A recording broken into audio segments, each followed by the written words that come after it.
Kabilang dito ang kahalagahan ng salah. Marahil marami sa atin nagpapabaya sa salah. Walang pakialam sa salah, wal'iyadu billah. Alam ba natin na ang lahat ng ibada ay inutos ni Allah subhanahu wa ta'ala dito sa dunya, liban na lang sa isang ibada? Ang lahat ng pag-uutos sa Islam, inutos dito sa dunya. Subalit may isang ibada na inutos ni Allah subhanahu wa ta'ala dun sa kalangitan. At ito yun, oras ng Isra wal Mi'raj, ipinag-utos ni Allah subhanahu wa ta'ala mismo direkta, hindi dumaan kay Jibril. Si Allah subhanahu wa ta'ala ang direkta nag-utos kay Propeta Muhammad, utusan mo ang ngayong umma na magsagawa ng 50 sala sa loob ng isang araw. Tinanggap ni Propeta Muhammad sallallahu alaihi wasallam. Matapos ito, bumaba siya kasama sa Jibril, na nakasalubong nilang muli si Musa alaihi salam. Ang sabi ni Musa alaihi salam, "Ya Muhammad, nasubukan ko na ang Banu Israel, hindi nila kakayanin ang 50 pagdarasal. Manalangin ka, humiling ka sa iyong Panginoon, bumalik ka, nabawasan ang panalangin na 50, sapagkat hindi yan kakayanin ng iyong umma."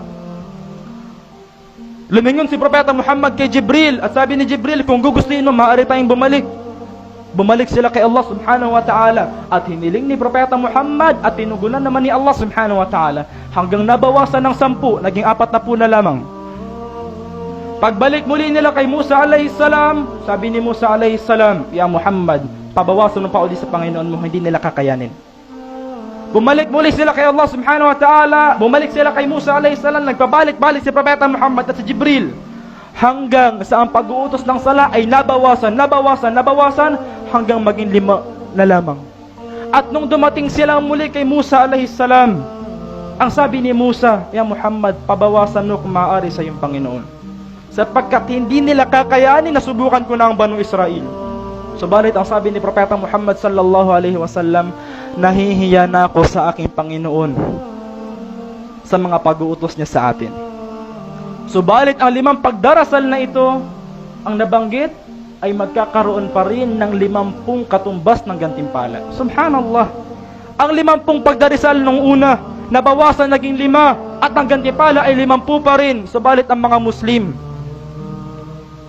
naging totoo si Musa alayhi salam. Marami sa mga tao hindi kinakayang mahiya sa kanilang Panginoon pagdating sa pag-uutos ni Allah subhanahu wa ta'ala. Wal'iyadu billah.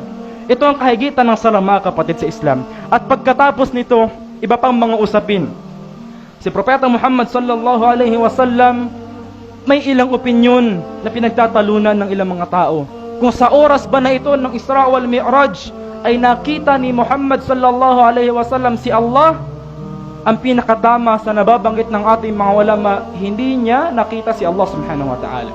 Dahil sa hadith ni Aisha radiyallahu anha, tinanong ni Aisha si Propeta Muhammad, "Ya Rasulullah, sa gabi ng Isra wal Mi'raj, nakita mo ba ang iyong Panginoon?" Ang sabi ni Propeta Muhammad, "Paano ko siya makikita kung ang harang ay napakalakas na liwanag?"